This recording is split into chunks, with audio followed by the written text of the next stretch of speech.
तो हम पढ़ रहे थे सेल बायोलॉजी का पहला चैप्टर जिसका नाम था cell the unit of the life. और आपको याद होगा कि हमने पहले पार्ट है पूरा का पूरा प्रोकैरियोटिक सेल को अच्छे से कवर कर लिया था, स्ट्रक्चर भी देखा, फंक्शन भी देखा, सेल ऑर्गेनल्स भी देखे। अगर हम बात करें तो आज के लेक्चर में हम कवर करेंगे पूरा का पूरा यूकैरियोट्स को, उसके सेल को देखेंगे, उसके सेल का स्ट्रक्चर को देखने वाले हैं, सेल ऑर्गेनल्स को देखेंगे, क्या फंक्शन है वो देखेंगे। इसका मैंने फ्लो पहले बताया हुआ था, नहीं याद है तो कोई बात नहीं, मैं फिर से रिकैप कर देता हूँ। इस सबसे पहले आता है सेल वॉल जो कि हार्ड एंड रिजिड होता है। उसके अंदर आता है सेल मेम्ब्रेन जिसको प्लाज्मा मेम्ब्रेन भी कहते हैं या बायो मेम्ब्रेन भी कहते हैं। इसका काम होता है सेंस करना, सेलेक्ट करना, जो भी अच्छा होगा उसको लेगा, खराब चीज़ को नहीं लेने वाला। उसके अंदर प्रेजेंट होता है साइटोप्लाज्म और उस साइटोप्लाज्म के अंदर बहुत कुछ प्रेजेंट होता है, बहुत सारे सेल ऑर्गेनल्स प्रेजेंट होते हैं जैसे कि ईआर हो गया जिसको हम लोग एंडोप्लाज्मिक रेटिकुलम कहते हैं, गोल्गी अपैरेटस हो गया, माइटोकॉन्ड्रिया हो गया जिसको हम energy house of the cell कहते हैं, ये सब कुछ देखा था। उसके अंदर प्रेजेंट होता है न्यूक्लियर मेम्ब्रेन, उसके अंदर प्रेजेंट होता है न्यूक्लियस जिसके अंदर हमारा जेनेटिक मटेरियल होता है। तो ये फ्लो आपको अब याद हो गया होगा।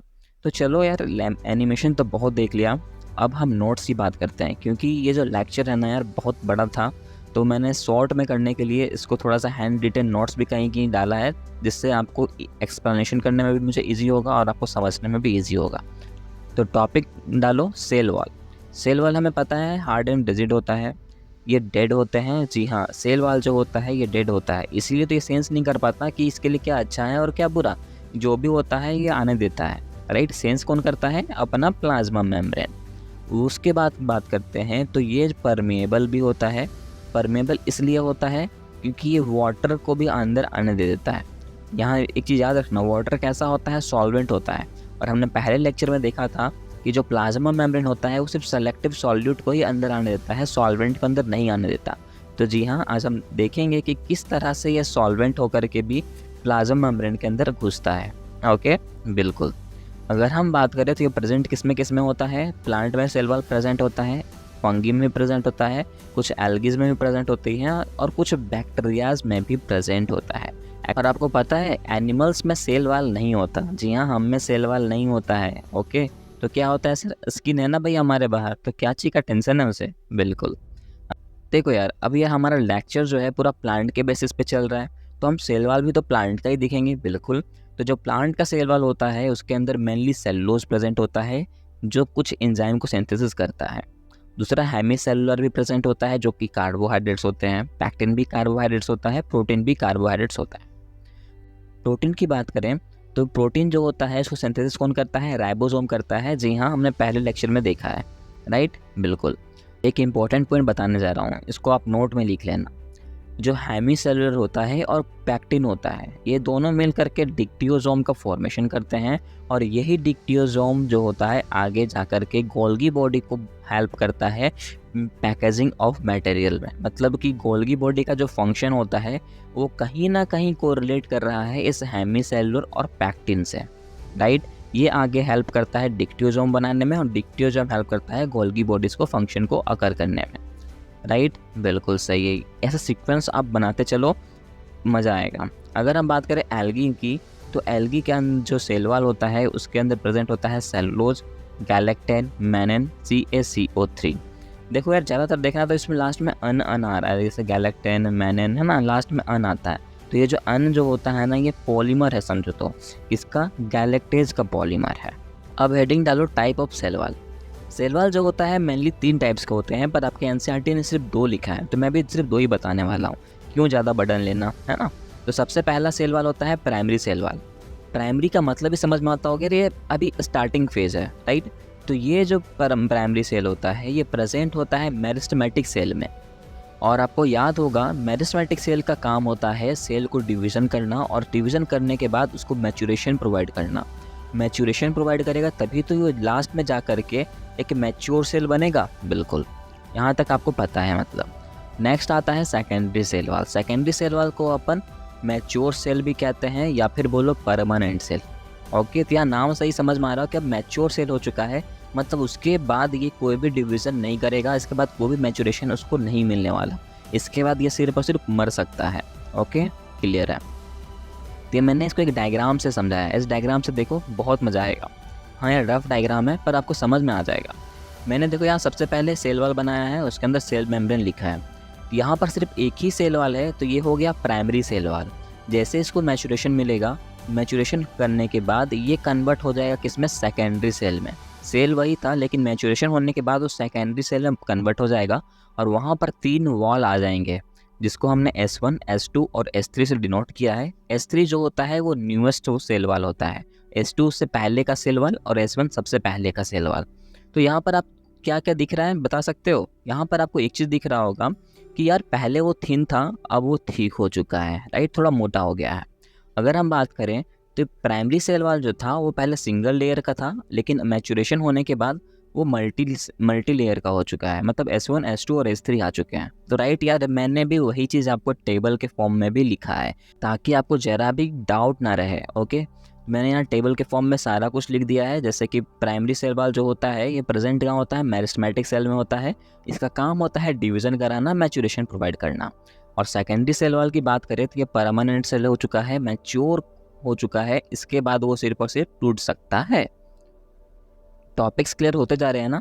अरे यार क्रिस्टल क्लियर होंगे, बस भरोसा रखो मेरे पे। ओके, देखो मिडिल लेमेला भी बहुत इजी ट्रिक के साथ हम क्लियर करेंगे। देखो कैसे, हमें ये तो पता है प्लांट में बहुत सारे सेल प्रेजेंट होंगे। बिल्कुल सर, बहुत सारे होंगे। तो वो सेल जो होंगे वो आपस में कनेक्ट भी तो होंगे। हाँ सर, बिल्कुल होंगे। वो कनेक्ट होते हैं एक ट्यूब से, जिसको कहते हैं डेस्मोटिब्यूल्स। क्या कहते हैं? डेस्मोटिब्यूल्स कहते हैं। उस ट्यूब्यूल के थ्रू 2 सेल्स के जो साइटोप्लाज्म होते हैं वो आपस में कनेक्ट हो जाते हैं, राइट। यहाँ तक कोई डाउट है क्या? कोई भी डाउट नहीं हो रहा होगा। तो ये जो कनेक्शन होता है, तो दोनों के बीच कुछ गैप रहती है, दोनों सेल वॉल के बीच कुछ थोड़ी मोड़ी गैप प्रेजेंट होती है। उस गैप में प्रेजेंट होता है पोर्स। क्या प्रेजेंट होता है? पोर्स। और उस गैप की कमी को पूरी करने के लिए आता है हमारा मिडिल लेमेला। हमारा नहीं, प्लांट का लेमेला, इसको कहा जाता है मिडिल लेमेला। ये मिडिल लेमेला जो है ना, प्लांट सीमेंट का काम करता है, दोनों सेल वॉल को जोड़ने का काम करता है। जी हाँ यार, आपको याद होगा कभी आपने घर में कभी देखा होगा कि किस तरह ईंट के ऊपर ईंट रखा जाता है और उस दोनों ईंट को चिपकाने के लिए सीमेंट दिया जाता है ना, ताकि वो क्या कर सके, वो हिलेगा नहीं, है ना। तो उसी तरह ये जो मिडिल लैमेला होते हैं प्लांट सीमेंट का काम करते हैं, दोनों सेल वाल को आपस में जोड़े रखने का काम करते हैं, ताकि ये जॉइंट हो जाएंगे तो ये हिल डुल नहीं सकते हैं। तो यहाँ पर मिडिल लैमेला क्या है वो भी मैंने बता दिया, मज़ा में तो हमने कंप्लीट भी कर लिया। तो यहाँ पर कोई डाउट नहीं होनी चाहिए, राइट।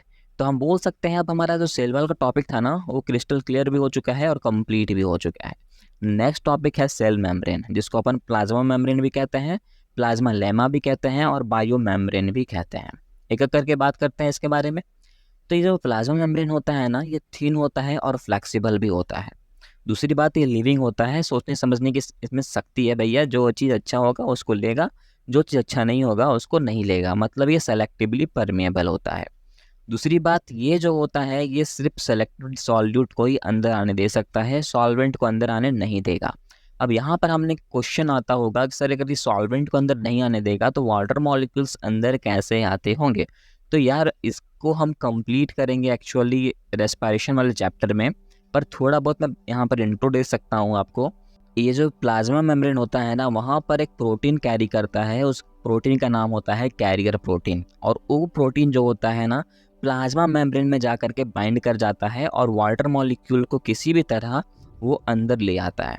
यार ये बस मैंने छोटा सा ट्रिक बताया है, बाकी हम डील करेंगे ये जब हम ट्रांसपोर्ट इन प्लांट पढ़ेंगे या रेस्पिरेशन पढ़ेंगे, तो उस टाइम हम पूरा अच्छे से क्लियर करने वाले हैं। बस आपको डाउट आ रहा होगा तो इसलिए मैंने यहाँ सोचा कि बता दूँ, क्योंकि फिर आप डाउट में रहोगे, उससे अच्छा है यार आप जान ही लो तो क्या ही दिक्कत है। तो यहाँ पर हमारा ये जो सेल मेम्ब्रेन था ये भी क्लियर हो गया। ज़्यादा कुछ नहीं था सेल मेम्ब्रेन में, बस यही कुछ था, जो भी था मैंने बता दिया। तो मैच्योर आरबीसी मतलब कि मैच्योर इरिथ्रोसाइट्स में अगर हम कंपोजिशन की बात करें तो प्रोटीन होता है 52%, लिपिड होता है 40%, कार्बोहाइड्रेट होता है 8%।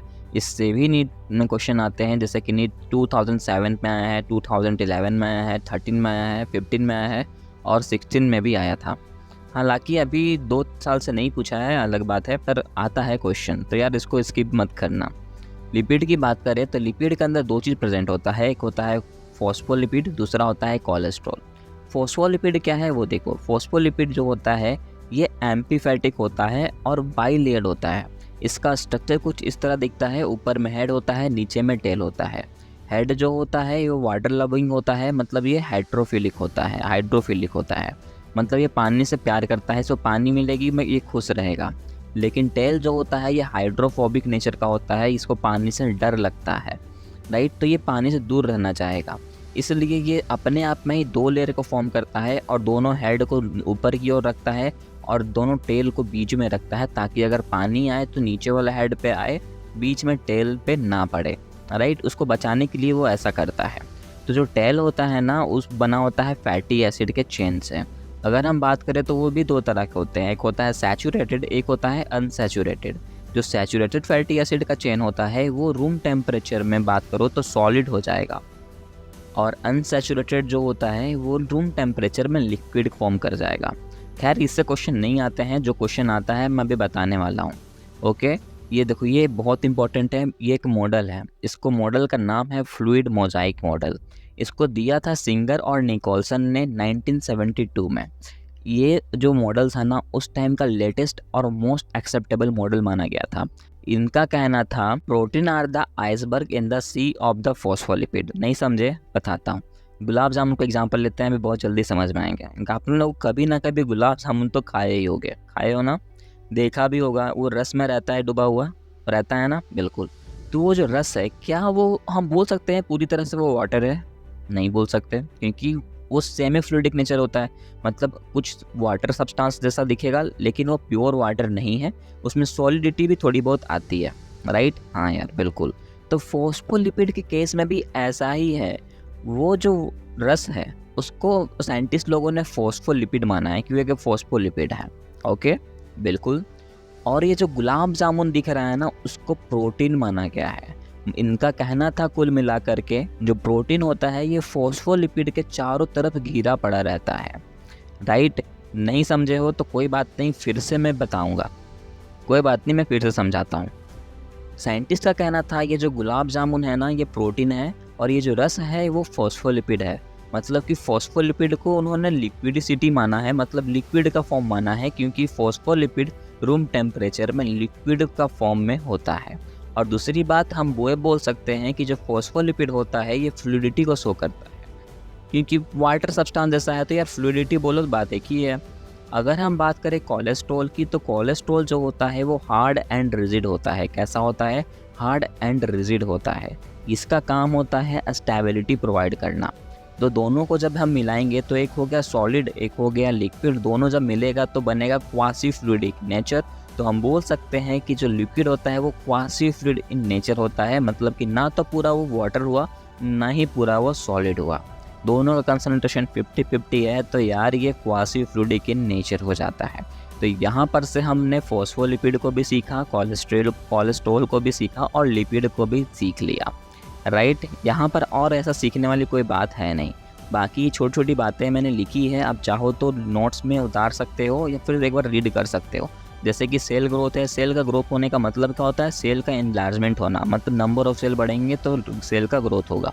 वही सेल जब टूट जाएंगे तो उसका हो जाएगा डिवीज़न। अगर हम बात करें कि अगर ये जो सेल्स है, 2 सेल्स के बीच अगर कोई जंक्शन फॉर्म हो रहा है तो उस जंक्शन को हम कहेंगे इंटरसेलुलर जंक्शन। इंटर और इंट्रा में कन्फ्यूज़न मत होना। इंटर का मतलब होता है डिफरेंट और इंट्रा का मतलब होता है सेम। तो अगर 2 सेम सेल के बीच अगर जंक्शन बन रहा है तो कहेंगे intra cellular junction. 2 different cell के बीच अगर कोई जंक्शन बनेगा तो हम कहेंगे उसको इंटर सेलुलर जंक्शन। एग्जाम्पल लेता हूँ, अगर आप मैच देखते हो तो आप इंडिया पाकिस्तान का मैच हो गया या फिर श्रीलंका अफगानिस्तान का मैच हो गया, कोई भी मैच हो गया, तो हम ये बोलते हैं ना कि यार हम इंटरनेशनल मैच देख रहे हैं। इसका कहने का मतलब तो यही बनता है ना कि तो डिफरेंट नेशन के बीच होने वाला मैच को हम क्या कहते हैं? International match. तो इंटर का मतलब समझ आना डिफरेंट और इंट्रा का मतलब सेम, राइट। नेक्स्ट मैंने लिखा है इंडोसाइटोसिस। इंडोसाइटोसिस का मतलब होता है जब सेल जो है फूड को अपनी तरफ कैप्चर करे, अंदर ले ले, हो गया इंडोसाइटोसिस। ट्रिक है, इंडो को पकड़ो, इंडो का मतलब होता है अंदर, साइटोसिस का मतलब फूड, तो अनफूड आ गया अंदर, हो गया इंडोसाइटोसिस। एक होता है सिक्रीशन ऑफ फूड। सिक्रीशन और डाइजेशन एक ही समझो। सिक्रीशन होने का मतलब है फूड जो था अब वो बॉडी से बाहर निकाल रहा है, वेस्ट मटेरियल जो है वो अपनी बॉडी से बाहर निकालेगा, तो हम कहेंगे उसको सिक्रीशन। यहाँ तक जितना भी टॉपिक्स था छोटा छोटा वो भी हमने क्लियर कर लिया। अगर हम बात करें प्रोटीन की, जो 52% के साथ प्रेजेंट था, वो उसको भी हमने क्लासिफाइड किया है एक्सट्रैक्शन के केस में। एक्सट्रैक्शन के जब केस में हमने उसको क्लासिफाइड किया तो 2 पार्ट में बना। तो पहला होता है इंटीग्रल प्रोटीन, जिसको अपन इंट्रिंसिक प्रोटीन कहते हैं। दूसरा होता है एक्सट्रिंसिक प्रोटीन। इंट्रिंसिक प्रोटीन को हम इजीली एक्सट्रैक्ट नहीं कर सकते हैं। अगर हम बात करें एक्सट्रिंसिक प्रोटीन को, तो इसको हम इजीली एक्सट्रैक्ट कर सकते हैं। अब ये इंट्रिंसिक प्रोटीन के ही 2 टाइप बनते हैं, एक होता है पार्शियली ब्यूरिड, एक होता है कम्प्लीटली ब्यूरिड। पार्शियली ब्यूरिड कहने का मतलब होता है कि जो प्रोटीन का जो लेयर होता है वो अगर सिर्फ और सिर्फ एक ही फॉस्फोलिपिड के हेड के ऊपर प्रेजेंट होगा तो हम उस तरह के एक्सट्रैक्शन को कहेंगे पार्शियली ब्यूरिड एक्सट्रैक्शन। और अगर फॉस्फोलिपिड के दोनों तरफ अगर प्रोटीन के लेयर प्रेजेंट होगी तो हम उस तरह के ब्यूरिड को कहेंगे कम्प्लीटली ब्यूरिड। समझ में आ गया? डायग्राम से मैं बता देता हूँ। ये देखो डायग्राम है, इसको हमने कहा है पार्शियली ब्यूरिड, इसको कहा है हमने कम्प्लीटली ब्यूरिड। यार कुछ भी नहीं था, इजी ही तो था।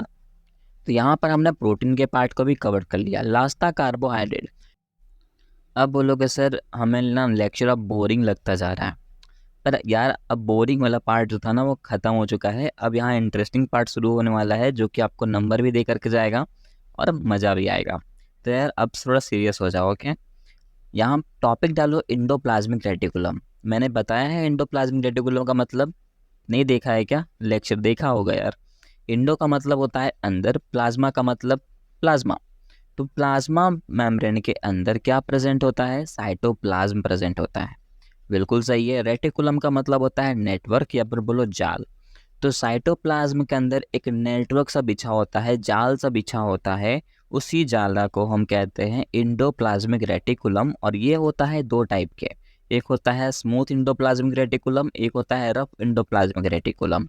स्मूथ इंडोप्लाज्मिक रेटिकुलम को हम ए ग्रैन्युलोसाइट्स कहते हैं और रफ इंडोप्लाज्मिक रेटिकुलम को कहते हैं ग्रैन्युलोसाइट्स। ये जो रफ इंडोप्लाज्मिक रेटिकुलम होता है इसमें अंदर राइबोसोम प्रेजेंट होता है, और जो स्मूथ इंडोप्लाज्मिक रेटिकुलम होता है इसके अंदर लिपिड प्रेजेंट होता है, राइबोसोम एब्सेंट होता है। तो यार अब बोलोगे सर ये तो कॉम्प्लिकेटेड होता जा रहा है। कुछ भी नहीं है। राइबोसोम किससे शुरू होता है? आर से। तो आर से आर याद कर लो कि आर ई आर है, इसके अंदर राइबोसोम होगा। एस ई आर है तो राइबोसोम नहीं होगा। तो राइबोसोम नहीं होगा तो कौन होगा? लिपिड होगा। देखा ना ट्रिक? अरे हाँ यार बिल्कुल। अब हम बात करते हैं कंपोनेंट्स ऑफ एंडोप्लाज्मिक रेटिकुलम की। पहला कंपोनेंट है सिस्टर्नी। जो होता है ना, इसका स्ट्रक्चर कुछ इस टाइप का दिखता है, देख ही सकते हो। यहाँ पर आपको राइबोसोम दिख रहा होगा और राइबोमॉर्फिन दिख रहा होगा। हालांकि क्वेश्चन इससे नहीं आता, और नीट आपको पूछता है कि जो सिस्टर्नी होता है वो किसके कंपोनेंट्स है, स्मूथ इंडोप्लाज्मिक रेटिकुलम के या रफ इंडोप्लाज्मिक रेटिकुलम के। क्योंकि यार कंपोनेंट्स हमने कह दिया यहाँ ई आर के हैं, मतलब इंडोप्लाज्मिक रेटिकुलम के हैं, पर किसके अंदर है ये हमने नहीं देखा। अभी देखते हैं। सिस्टर्नी जो होता है एक लॉन्ग फ्लैटेड ट्यूब्यूल से बना होता है। एक देख सकते हो लॉन्ग फ्लैटेड और एक अनब्रांच्ड स्ट्रक्चर सा है, दिख रहा है ना? बिल्कुल। अगर हम बात करें तो इसके अंदर राइबोसोम प्रेजेंट होता है एटीएस के साथ। तो अब याद होगा सर इसके अंदर राइबोसोम प्रेजेंट है। राइबोसोम प्रेजेंट है तो मतलब कि आर ई आर के अंदर आएगा। बिल्कुल, देखो मेरे बताने से पहले तुम ही ने बता दिया। दूसरा है टिब्यूल्स। टिब्यूल्स होता है ये इरेगुलर बोलो या फिर ऑफ्टेंड बोलो, branch like tube like structure होता है। इसके अंदर जो होता है राइबोसोम एब्सेंट होगा। अब राइबोसोम एब्सेंट होगा तो इसके अंदर क्या प्रेजेंट होगा? लिपिड प्रेजेंट होगा। तो अब बताओ ये स्मूथ इंडोप्लाज्मिक रेटिकुलम के अंदर आएगा या रफ इंडोप्लाज्मिक रेटिकुलम के अंदर आएगा? तो बिल्कुल ये स्मूथ इंडोप्लाज्मिक रेटिकुलम के अंदर आएगा। तो देखो यार ये भी टॉपिक कब क्लियर हो गया ना? बिल्कुल सर हो गया। अब तो मज़ा आ रहा है मुझे। मज़ा क्यों नहीं आएगा? बता कौन रहा है यार? हम बता रहे हैं, मज़ा तो आना ही है। और एक इंटरेस्टिंग बात बताता हूँ। ये जो हमने ACR-ER पढ़ा, मतलब कि इंडोप्लाज्मिक रेटिकुलम पढ़ा, ये पूरा का पूरा समझो ना सिस्टम मैच करता है गोल्गी कॉम्प्लेक्स से। मतलब जो कंपोनेंट्स हमने देखे ना ER में, वही कंपोनेंट्स गोल्गी एपरेटस के भी होते हैं। और गोल्गी एपरेटस को अपन middle man of the cell कहते हैं। ये बीचों बीच में प्रेजेंट होता है सेल के, इसीलिए कहते हैं। और इसका काम होता है मटेरियल का पैकेजिंग करना। ये पैकेजिंग करने के बाद किसको देता है वो भी हम देखने वाले हैं। ओके, देखो जिसको नोट्स चाहिए उसके लिए ये लिखा हुआ है इतना सारा, आप याद कर सकते हो। अदरवाइज जितना मैंने कहा है ना उसी से है। अब एक्स्ट्रा मैंने यहाँ कुछ भी नहीं बताया है। ओके, देखो यार एक्स्ट्रा बता के भी क्या करना जब आपको बोर्ड्स में वो काम ही ना दे। बात तो ये भी है। बिल्कुल। नेक्स्ट है लाइबोसोम्स। देखो यार, लाइसोसोम जो होता है ना, इसका काम है डाइजेशन करवाना। अब डाइजेशन करवाएगा तो इसके अंदर भी एंजाइम होगा, बिल्कुल। वो एंजाइम को हम कहते हैं हाइड्रोलाइटिक एंजाइम। और वो हाइड्रोलाइटिक एंजाइम की कहानी है कि वो एक्टिव तभी होगा जब कम से कम उसको एसिडिक पीएच चाहिए, मतलब कि कम से कम पीएच उसका 5 होना चाहिए, तभी वो एक्टिव होगा, अदरवाइज वो इनएक्टिव होगा। अब इसके अंदर कौन कौन से एंजाइम होते हैं, तो देखो इसके अंदर एंजाइम होता है लाइपेज, प्रोटीएजेस, न्यूक्लिएजेस और एक होता है अल्फा एमाइलेज। इतना तो आपको पता ही होगा, अभी तक आप पढ़ते आए हो, अगर हमारा लेक्चर देखते हैं तो बता दोगे कि लाइपेज एंजाइम किसका डाइजेस्ट करता होगा, लिपिड को करता है। यार ट्रिक भी मैंने बताया था, लास्ट में एज है या इन है तो समझ आना वो एंजाइम है, और उससे पहले वाला वर्ड जो होगा वो उसके लिए एंजाइम होता है जिसको उसने तोड़ा होगा। जैसे लिपिड है, लिपिड और लाइपेज, तो लिप तो कॉमन आ रहा होगा, बस लास्ट में एज ही तो लगा है, इसका मतलब क्या, वो एंजाइम है। लिप से समझ आना वो लिपिड का एंजाइम है, बिल्कुल सही है। अगर हम बात करें प्रोटीएजेस की, तो ये किसके लिए एंजाइम है, प्रोटीन के लिए एंजाइम है, मतलब ये प्रोटीन का डाइजेशन करवाएगा। उसी तरह न्यूक्लिएजेस न्यूक्लिक एसिड को डाइजेशन करवाएगा, बिल्कुल सही है यार, अब कॉन्सेप्ट क्लियर हो रहा है ना। हाँ बिल्कुल, यहाँ मैंने बहुत सारे पॉइंट्स भी लिख दिया है कि जो लाइसोसोम्स होते हैं वो ऑल यूकैरियोटिक सेल्स में प्रेजेंट होते हैं accept in the mature RBC. Mature RBC में ये प्रेजेंट नहीं होता है, ये इम्पॉर्टेंट पॉइंट है, नीट का क्वेश्चन इसी से पूछा था, तभी से जो है मैच्योर आरबीसी की कहानी देख रहे थे। लेकिन ये लाइसोसोम जो होता है ये मैच्योर आरबीसी में प्रेजेंट नहीं होता है। क्यों नहीं होता, क्योंकि हमने पहले ही देखा है उसके अंदर सिर्फ 3 चीज़ तो आ रहे थे, प्रोटीन आ रहा था, दूसरा लिपिड देखा था, तीसरा कार्बोहाइड्रेट देखा था। लाइसोसोम मैंने कहीं भी लिखा है क्या, नहीं लिखा। तो यार ये लाइसोसोम जब मैंने लिखा नहीं है तो आप उसमें समझ भी मत लेना, जो लिखा है उतना ही समझो, ओके बिल्कुल। तो देखो यार, इतना कुछ लॉजिक लगा लिया, अब सबको हम कनेक्ट करेंगे एक छोटे से चार्ट के थ्रू। हमने कहा ER इन मतलब एंडोप्लाज्मिक रेटिकुलम, इसके 2 टाइप हो गए, एक हो गया SER, एक हो गया RER। RER के अंदर क्या था, राइबोसोम था, वो किसको सिंथेसिस करेगा, प्रोटीन को सिंथेसिस करेगा, बिल्कुल। स्मूथ एंडोप्लाज्मिक रेटिकुलम के अंदर क्या है, लिपिड प्रेजेंट था, बिल्कुल, यहाँ तक भी कोई डाउट नहीं है। ये जाएगा किसके पास, गोल्गी अपैरेटस के पास। क्यों, गोल्गी अपैरेटस का काम ही तो है मटेरियल्स का पैकेजिंग करना, राइट। गया गोल्गी अपैरेटस के पास, इसने देखा कि यार प्रोटीन लाए हो, लाओ मैं तुम्हें पैक करता हूँ। पैक करेगा तो वो ग्लाइकोवर्ड दे देगा उसको, मतलब पहले था प्रोटीन, अब हो जाएगा ग्लाइकोप्रोटीन। ग्लाइको का मतलब होता है शुगर, इट मीन्स जो गोल्गी अपैरेटस था वो क्या चीज़ दे रहा है उसको, शुगर दे रहा है एक्स्ट्रा, राइट, बिल्कुल सही है। अब ये आ तो रहा था प्रोटीन में, लेकिन जाएगा जब तो ये हो जाएगा ग्लाइकोप्रोटीन। उसी तरह लिपिड जो है वो जैसे ही मिडिलमैन ऑफ द सेल के पास पहुंचेगा, मतलब गोल्गी अपैरेटस के पास आएगा, तो वो रहेगा लिपिड, लेकिन जैसे गोल्गी भेजेगा इसको आगे डाइजेशन होने के लिए, तो वो दे देगा उसको ग्लाइकोलिपिड। यहाँ तक क्लियर है ना, बिल्कुल। अब देखो, जब प्रोटीन आ रहा था उस डायरेक्शन को कहेंगे सिस, जब प्रोटीन जाएगा ग्लाइकोप्रोटीन बन करके उस मूवमेंट को कहेंगे ट्रांस। उसी तरह जब लिपिड जो है वो ये जो गोल्गी अपैरेटस के पास आएगा तो कहेंगे सिस, और लिपिड अगर गोल्गी अपैरेटस से जाएगा तो हो जाएगा वो ट्रांस। तो देखो मज़े मज़े में हमने सारा टॉपिक जो था ना वो क्लियर कर लिया है एक छोटे से इस डायग्राम के थ्रू, राइट, बिल्कुल। अभी पूरा नहीं हुआ, आगे भी सुनो। हमने लाइसोसोम भी तो पढ़ा था ना, चलो उसको भी यहाँ कनेक्ट करेंगे। देखो कैसे, ये जो middle man of the cell है, जो गोल्गी बॉडी है, वो जो भी मटेरियल को पैक करके आगे भेज रहा है डाइजेशन के लिए, तो कौन करेगा डाइजेशन, वो लाइसोसोम ही करेगा। तो बिल्कुल अब समझ में आया ना हमने क्यों पढ़ा था लाइसोसोम, बिल्कुल यार, उसका काम ही है डाइजेशन करना। तो जो फूड है उसका वो डाइजेशन कर देगा, डाइजेशन करने के बाद उसका सिक्रीशन होगा, सिक्रीशन किसके थ्रू होगा, वो हो जाता है वैक्यूल के थ्रू, राइट। तो चलो टॉपिक डालो अब वैक्यूल। वैक्यूल जो होता है ये सिंगल मेम्ब्रेन बाउंड स्ट्रक्चर होता है, जैसा कि हमने पहले ही देखा है। अगर हम बात करें तो जो वैक्यूल होता है ये प्रेजेंट होता है परमानेंट और mature cell of the plant में, ये एब्सेंट होता है एनिमल सेल में, meristematic cell of the plant में भी एब्सेंट होता है। मतलब ये मैच्योर सेल में ही सिर्फ प्रेजेंट होगा, जब प्लांट मैच्योर हो जाएगा ना तभी उसी के अंदर वैक्यूल आएगा, अदरवाइज वो नहीं आएगा। परमानेंट सेल याद है ना आपको, कब कहा था मैंने, जब 3 लेयर फॉर्म हो जाएंगे, S1 S2 और S3, बिल्कुल उसको मत भूलना मेरे ब्रो भाई, बहुत इंपॉर्टेंट टॉपिक है वो, ओके। इसका स्ट्रक्चर मैंने कुछ इस तरह से बनाया है, आप देख सकते हो कि किस तरह सेल वाल है, किस तरह सेल मेम्ब्रेन है, और जो वैक्यूल होता है ये सेल का 90% वॉल्यूम को ऑक्यूपाई करके रखता है, और इसी के अंदर जो है वो सेल सैप भरा हो रहता है, जो भी वेस्ट प्रोडक्ट होता है उसी के अंदर भरा पड़ा रहता है। तो जो मैंने कहा ना वही मैंने लिखा है, जैसे कि जो वैक्यूल होते हैं प्लांट सेल में प्रेजेंट होते हैं, वो भी कौन से प्लांट सेल, जब मैच्योर हो जाएगा तब। दूसरा मैंने लिखा है इसके अंदर आयंस भी प्रेजेंट होते हैं, वाटर मॉलिक्यूल्स प्रेजेंट होता है, कुछ पिगमेंट भी प्रेजेंट होता है। तो यहाँ पर वैक्यूल का टॉपिक भी क्लियर हो गया। एक होता है स्पेशल वैक्यूल जिसको कहते हैं कॉन्ट्रैक्टाइल वैक्यूल, जो प्रेजेंट होता है एमोइबा में, जो उसको ऑस्मो रेगुलेशन में हेल्प करता है, चलने फिरने में हेल्प करता है।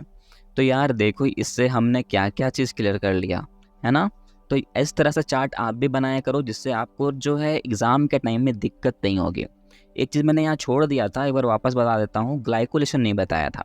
ग्लाइकोलेशन कहने का मतलब है जब ग्लूकोज का एडिशन हो रहा है लिपिड या फिर प्रोटीन में, उसी प्रोसेस को कहेंगे ग्लाइकोलेशन। अब ये भी टॉपिक क्लियर हो गया ना। बिल्कुल। एक और बताता हूँ बात, ये जितना कुछ भी मैंने लिखा है ना, एक इसके लिए नोट्स भी बना दिया है, ये देखो नोट्स भी आपको अवेलेबल करा दिया। अब तो खुश हो जाओ भाई, अब तो मेरा लेक्चर देखोगे ना। बिल्कुल। तो यहाँ पर जो भी मैंने बताया ना वही सब लिखा हुआ है, गोल्गी अपैरेटस के बारे में, लाइसोसोम के बारे में, वैक्यूल के बारे में। यहाँ आपको बताना है मेरे को माइटोकॉन्ड्रिया क्या होता है। देखो माइटोकॉन्ड्रिया जो होता है वो energy house of the cell कहते हैं, उसका काम होता है सेल को एनर्जी प्रोवाइड करना। तो उसकी लेंथ होती है 1 to 4.1 mm, डायमीटर होती है 0.2 to 1 माइक्रोमीटर। अगर हम बात करें तो जो दो मेम्ब्रेन होते हैं वो खुद के एंजाइम को भी सिक्रीट करते हैं, और इसके अंदर सर्कुलर डीएनए प्रेजेंट होता है, राइबोसोम भी प्रेजेंट होता है 70S के साथ, और सबसे इम्पोर्टेंट बात ये फ्यूज़न के थ्रू डिवीज़न करते हैं। अब देखो इसके स्ट्रक्चर को, स्ट्रक्चर बहुत ही ईजी है यार, कोई हार्ड नहीं है। देखो बेकार में आप लोग हार्ड बनाते हो। माइटोकॉन्ड्रिया का जो आउटर लेयर होता है उसको कहते हैं आउटर मेम्ब्रेन, जो इसके अंदर का जो मेम्ब्रेन उसको कहेंगे इनर मेम्ब्रेन, दोनों के बीच का जो स्पेस होता है उस स्पेस को कहेंगे इंटर मेम्ब्रेनल स्पेस, या तो फिर बोलो पेरी माइटोकॉन्ड्रियल स्पेस। बात एक ही है। इंटर का मतलब मैंने बता दिया ना यार, बार बार नहीं बता रहा। इंटर का मतलब होता है सेम। ओके बिल्कुल सही है। अब ये जो इनर मेम्ब्रेन है उसके अंदर प्रेजेंट होता है क्रिस्टाई। क्रिस्टाई जो होता है वो इरेगुलर फोल्ड्स की तरह होता है, फिंगर लाइक प्रोजेनी दिख रहा होगा, उसी को कहते हैं क्रिस्टाई। देखो क्रिस्टाई और सिस्टर्नी में ना बहुत कन्फ्यूजन होता है, और इसको लेकर के नीट क्वेश्चन बार बार पूछता है। तो सिस्टर्नी जो था वो हमने देखा था गोल्गी अपैरेटस के केस में और ईआर के केस में, और ये जो क्रिस्टाई है वो माइटोकॉन्ड्रिया के केस में देख रहे हैं जो अंदर में प्रेजेंट होता है। क्लियर है। तो इस सब में कुछ डाउट मत रखना। ओके। और माइटोकॉन्ड्रिया हमने ये भी कहा था कि इसका मेन काम होता है एटीपी को सिंथेस करना, लेकिन इसके अलावा ये एंजाइम को भी सीक्रेट कर रहा था, देखा था ना। बिल्कुल। होता कुछ इस तरह है कि यहाँ पर प्रेजेंट होता है F0 और F1 पार्टिकल। इसका मेन काम है एटीपी को सिंथेसिस करना, मतलब एनर्जी प्रोवाइड करना, लेकिन वो एनर्जी जो होता है ये ऑक्सीजोम के प्रेजेंस में देता है। तो उस तरह के एनर्जी को हम कहते हैं ऑक्सीडेटिव फोस्फोराइलेशन। फोस्फोराइलेशन का मतलब होता है एनर्जी, और ऑक्सीडेटिव है मतलब कि ये ऑक्सीजोम के लिए एंजाइम बना रहा है, तो इसीलिए क्या गया ऑक्सीडेटिव। और यही F1 to F0 पार्टिकल जो होते हैं वो आगे जाके एंजाइम को भी फॉर्म करते हैं, और वो एंजाइम का नाम है होता है ऑक्सीसोम। क्या होता है ऑक्सीसोम।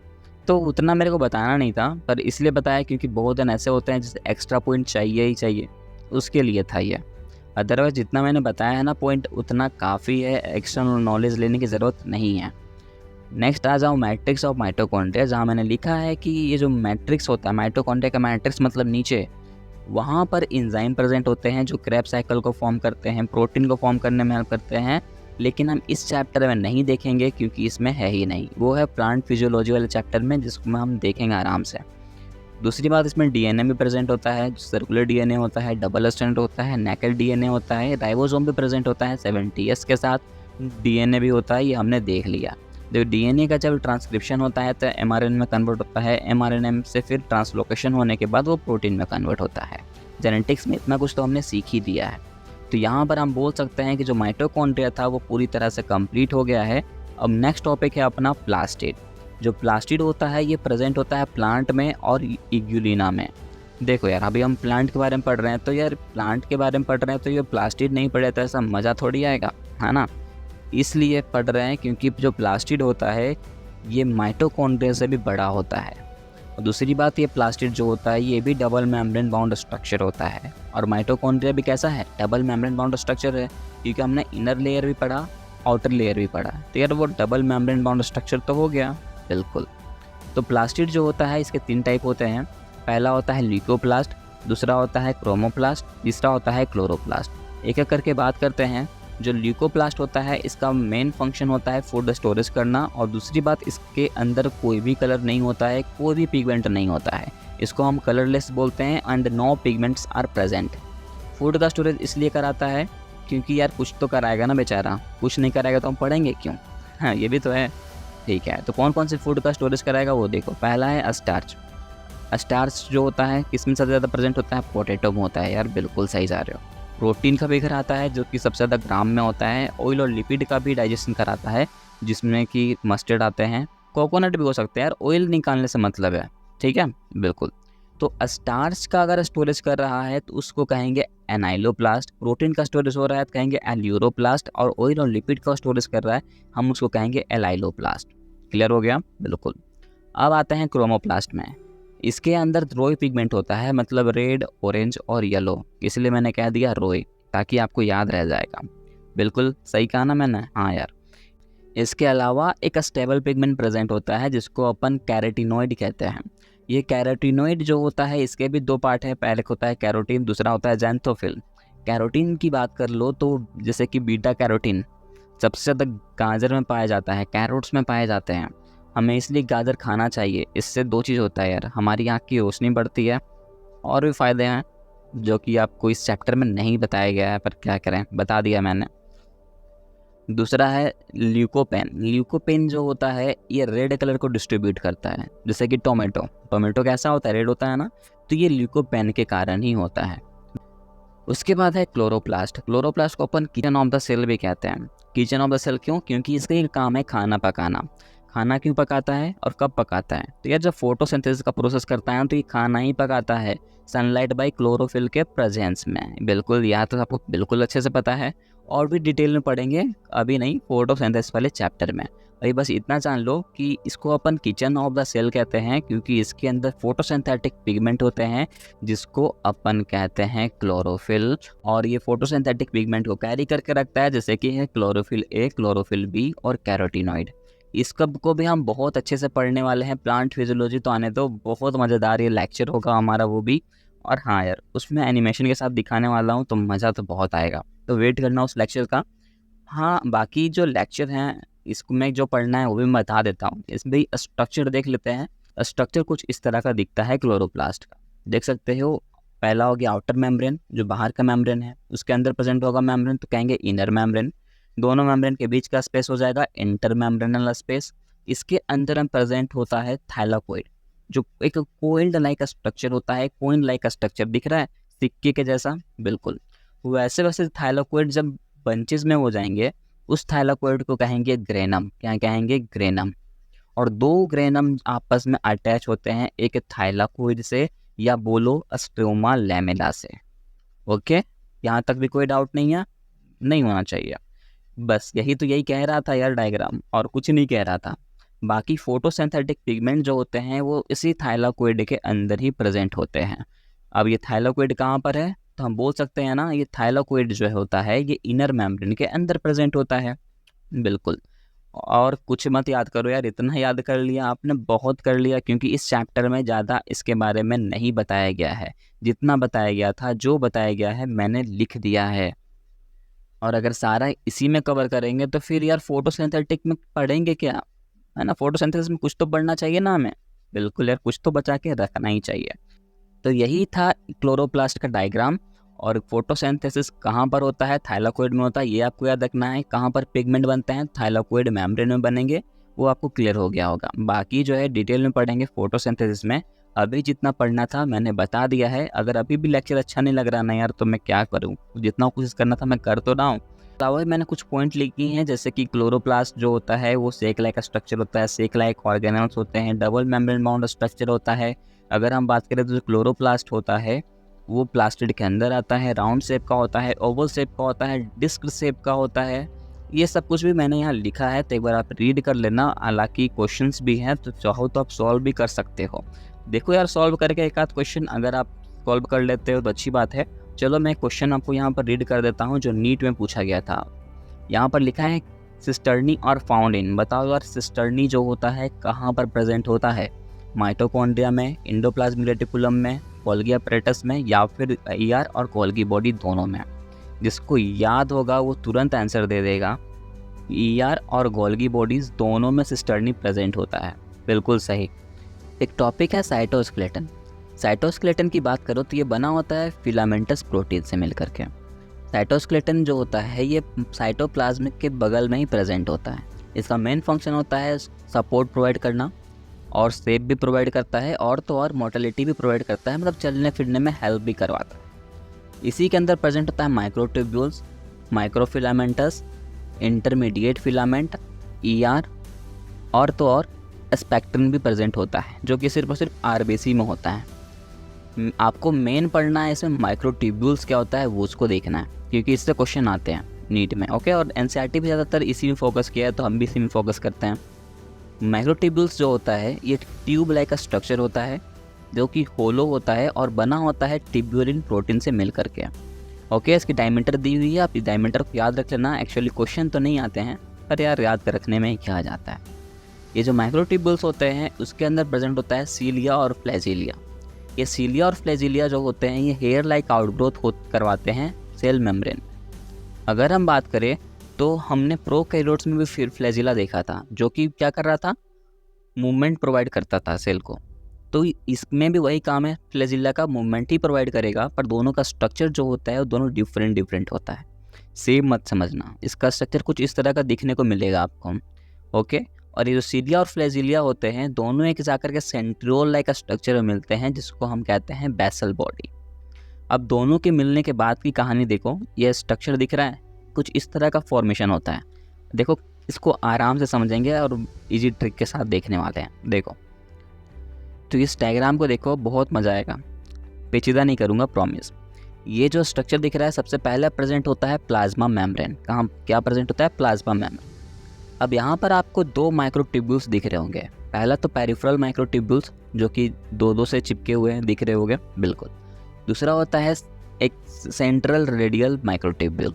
सेंट्रल क्यों कहते हैं? क्योंकि ये जो माइक्रोट्यूब्यूल्स है दोनों सेंटर में प्रेजेंट है, इसलिए हमने कह दिया इसको सेंट्रल रेडियल माइक्रोट्यूब्यूल्स। क्लियर है? पेरिफेरल जो है वो साइड में है और उसके साथ दो लिंक्ड हो चुके हैं, बिल्कुल सही है। और जो सेंट्रल रेडियल माइक्रोट्यूब्यूल्स हैं वो सेंटर में प्रेजेंट है। अगर हम बात करें तो सेंटर में जो माइक्रोट्यूब्यूल्स हैं वो एक सीथ से कवर्ड है। उस सीथ का नाम रख दिया सेंट्रल सीथ। क्या रख दिया है? सेंट्रल सीथ है। उस सेंट्रल सीथ से एक रेडियल स्पोक निकलता है और वो कनेक्ट होता है पेरिफेरल माइक्रोट्यूब्यूल के साथ। देख सकते हो, पेरिफेरल माइक्रोट्यूब्यूल से कनेक्टेड है ना एक स्पोक के थ्रू। उस स्पोक का नाम है रेडियल स्पोक, राइट। अब ये सब करता क्या है? देखो यार, जब इसको चलने का मन करता होगा ना तो ये मैसेज आगे को पहुंचाएगा, ये आगे पुश करेगा, ये आगे पुश करेगा, कुछ इस तरह का जो है वो मूवमेंट करता है, राइट। तो ये स्ट्रक्चर तो क्लियर हो गया होगा ना कि सेंट्रल सीथ कहाँ प्रेजेंट होता है, पेरिफेरल माइक्रोट्यूब्यूल्स कहाँ प्रेजेंट होता है, रेडियल स्पोक कहाँ प्रेजेंट होता है। तो ये सब तो कुछ आपको क्लियर हो गया होगा। अब देखो, यहाँ पर जो पेरिफेरल माइक्रोट्यूब्यूल्स होता है ना, ये भी आपस में तो कनेक्टेड हैं, बिल्कुल। वो कनेक्ट होते हैं एक ब्रिज के थ्रू।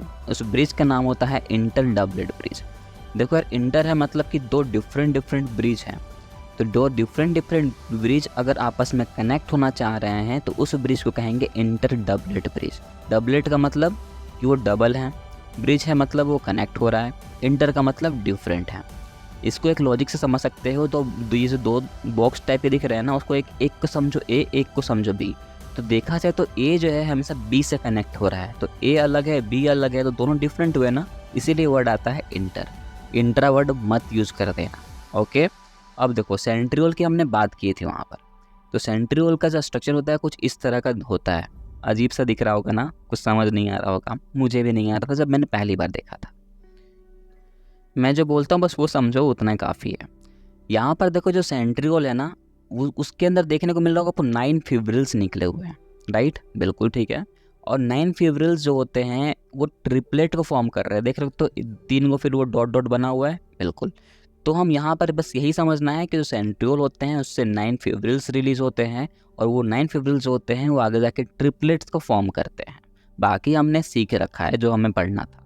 अब बात करते हैं न्यूक्लियस की, तो उसका स्ट्रक्चर कुछ इस तरह का दिखता है। न्यूक्लियस के अंदर भी 2 मेम्ब्रेन प्रेजेंट होता है, एक होता है आउटर मेम्ब्रेन, एक होता है इनर मेम्ब्रेन, और ये दोनों मेम्ब्रेन एक पोर में जाके फ्यूज होता है, उसको कहते हैं न्यूक्लियर पोर। ओके, अब बात करते हैं क्रोमोसोम की, तो क्रोमोसोम का स्ट्रक्चर कुछ इस तरह का दिखता है।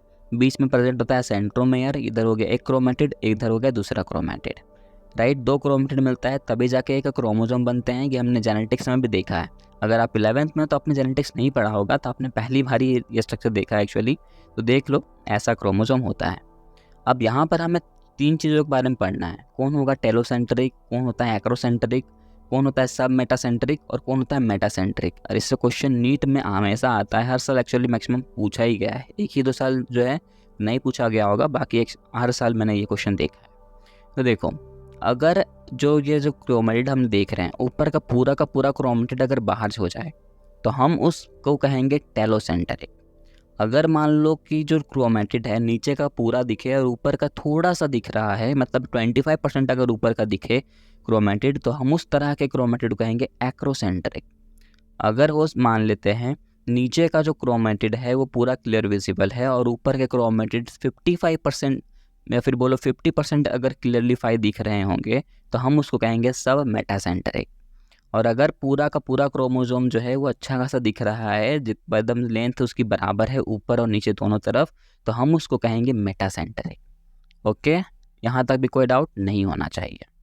मैंने छोटे छोटे पॉइंट लिखी है, जैसे कि मैंने लिखा है नॉन मेम्ब्रेन बाउंड स्ट्रक्चर कौन कौन से है, तो राइबोसोम है, सेंट्रियोल है, न्यूक्लियोलस है, इंक्लूजन बॉडी है। इंक्लूजन बॉडी हमने प्रोकैरियोट्स में पढ़ा था, जो वेस्ट मटेरियल के फॉर्म में रहता है।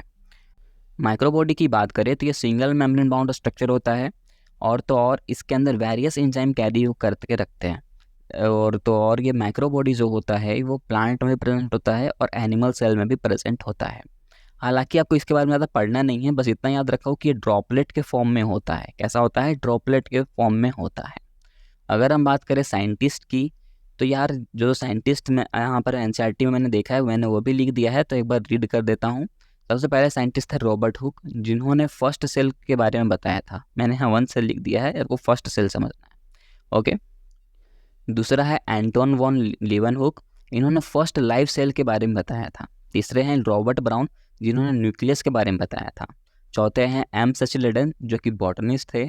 टी स्वान जो थे वो जूलॉजिस्ट थे। दोनों ने मिल करके सेल थ्योरी दी थी, और टी स्वान ने अकेले सेल हाइपोथेसिस दी थी। अगर हम बात करें, एक साइंटिस्ट है रुडोल्फ व्रिचलो, जिन्होंने बताया था ओमिस सेलुला ई सेलुला। जिनका कहना था जो पूरा नया सेल आता है वो पुराने सेल के में से ही आता है, राइट। फिर है कैमिलियो गोल्गी, गोल्गी नाम से ही है तो समझ आ रहा होगा कि गोल्गी बॉडी इन्होंने ही दिया है। एक है सिंगर एंड निकोलसन, जिसका हमने देखा फ्लूइड मोजाइक मॉडल दिया था 1972 में, और उन्होंने कहा था कि जो फॉस्फोलिपिड होते हैं वो लिक्विड के फॉर्म में होते हैं, और प्रोटीन वो जो होता है वो उसके ऊपर में आइसबर्ग का काम करता है, ऐसा हमने कहा था। अगर हम बात करें जॉर्ज पैराडी की, तो उन्होंने राइबोसोम के बारे में बताया था। तो यहाँ पर हम बोल सकते हैं कि अब हमारा जो चैप्टर है वो पूरा कंप्लीट हो चुका है। और यहाँ 2 क्वेश्चंस हैं, दोनों क्वेश्चन जो है नीट में आ चुके हैं, तो थोड़े से इंटरेस्टिंग है यार, क्वेश्चन का जवाब दे करके ही जाना। जो क्वेश्चन है ना वो नीट में आ चुके हैं, तो ट्राई करूँ। एक मैं बताता हूँ, जो पॉलीजोम इज़ अ चेन ऑफ, बताओ यार किसका चैन था? पॉलीजोम मैंने बताया था ना, ये राइबोसोम से रिलेटेड है बिल्कुल।